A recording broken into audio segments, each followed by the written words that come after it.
Murilo, esse é o Douglas. A gente estuda engenharia mecânica e a gente vai fazer um experimento sobre rolamento.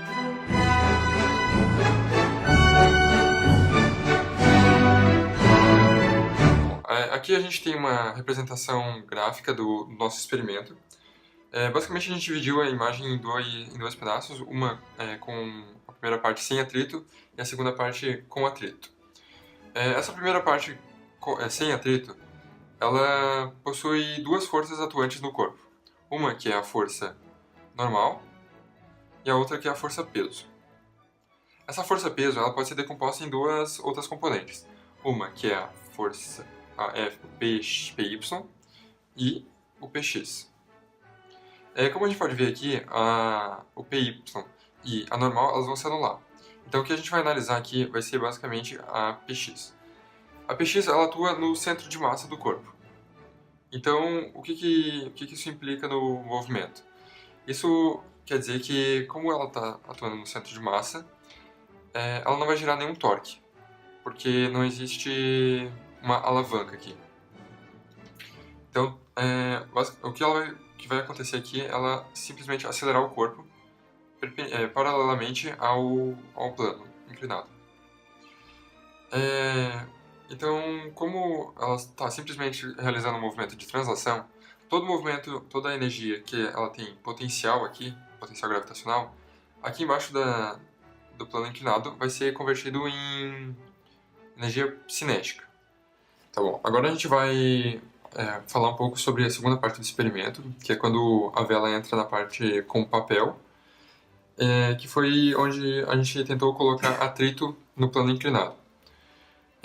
Aqui a gente vai ter as mesmas forças que a gente tem na primeira parte do experimento, que é a força normal e a força peso, que pode ser decomposta como antes, Px e Py. A força de atrito ela vai atuar nesse ponto P aqui, e ela vai atuar nessa direção e nesse sentido. Essa força de atrito ela atua nesse ponto P que tem uma certa distância do centro de massa. Essa distância do centro de massa ela vai criar o quê? Um certo torque. E é o torque que vai ser o responsável pela rotação do corpo. Que fica bem claro no nosso vídeo que quando ela chega nesse ponto com atrito, ele vai começar a girar. Com relação à energia, a gente tem esse cálculo que pode ser feito aqui. Que significa o quê? A energia potencial que ele tinha aqui no começo, se ele fosse largado aqui dessa parte, quando ele chegasse no final do plano inclinado, ele teria a energia cinética de translação, que é algo que no caso ele já tem aqui, e com o acréscimo da energia de rotação, que seria aqui. Isso vai ficar bem claro depois nos cálculos.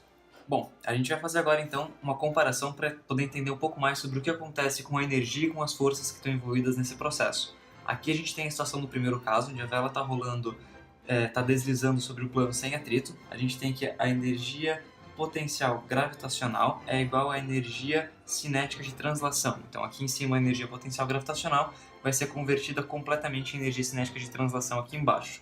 Então a gente tem que mgh ali em cima é igual a mv ao quadrado sobre 2. Esse v aqui é a velocidade de translação do centro de massa. Cortando as massas, a gente chega aqui, GH é igual a V ao quadrado sobre 2.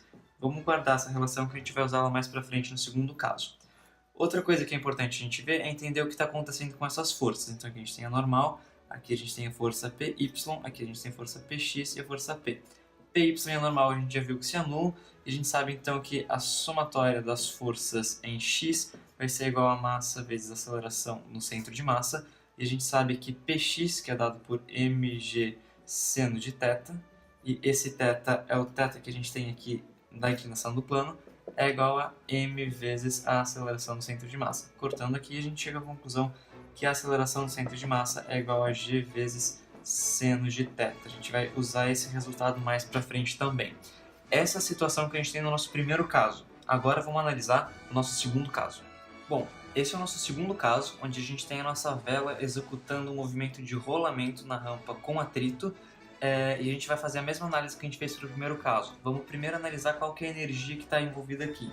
A gente sabe então que a energia potencial gravitacional, nesse ponto aqui da rampa, vai ser convertida enquanto a nossa vela desce em energia cinética de translação e agora também em energia cinética de rotação.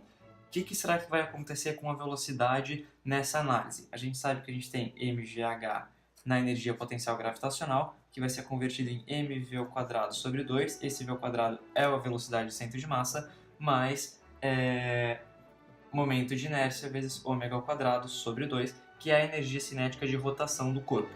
Fazendo as substituições, adotando nesse caso aqui o nosso I como sendo mr ao quadrado sobre 2, que é a aproximação para um momento de inércia de um cilindro sólido girando em torno de um eixo transversal, a gente consegue perceber que a gente chega na conclusão onde GH é igual a V ao quadrado sobre 2 mais V ao quadrado sobre 4, utilizando ômega ao quadrado como V ao quadrado sobre R ao quadrado.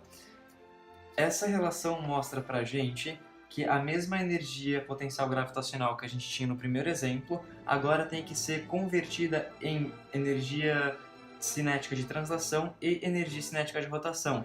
Para isso acontecer, a velocidade no momento nesse ponto com atrito tem que ser menor, já que a quantidade de energia que a gente tem é a mesma.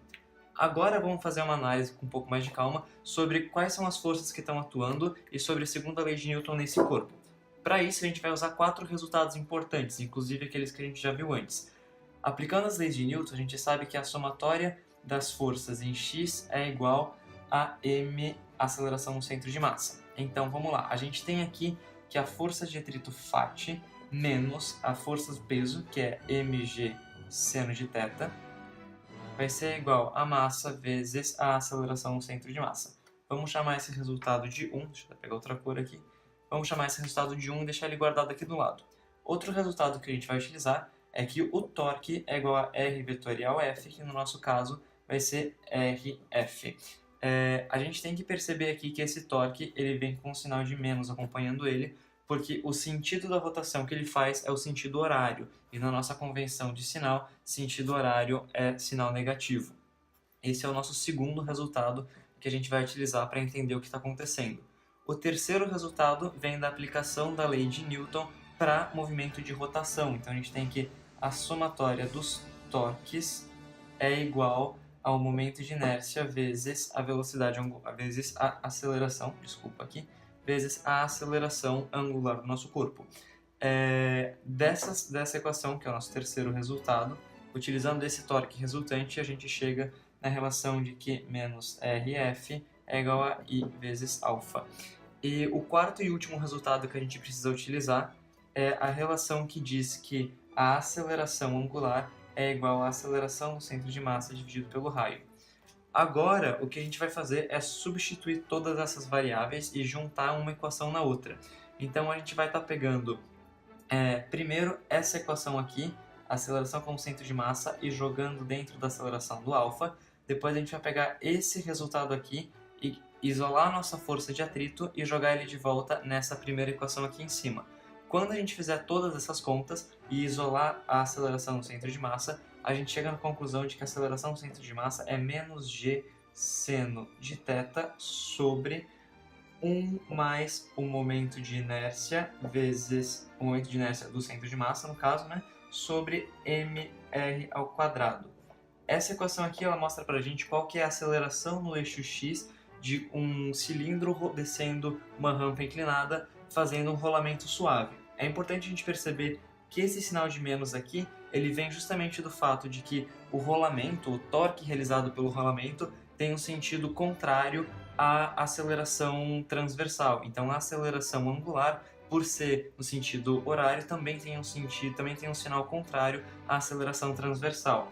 Essa substituição aqui ela é bem simples de fazer, então só recapitulando, caso tenha ficado confuso, a gente pega a aceleração transversal relacionada com a aceleração angular, substitui na segunda lei de Newton aplicada no rolamento e substitui na segunda lei de Newton aplicada no movimento transversal e chega na aceleração.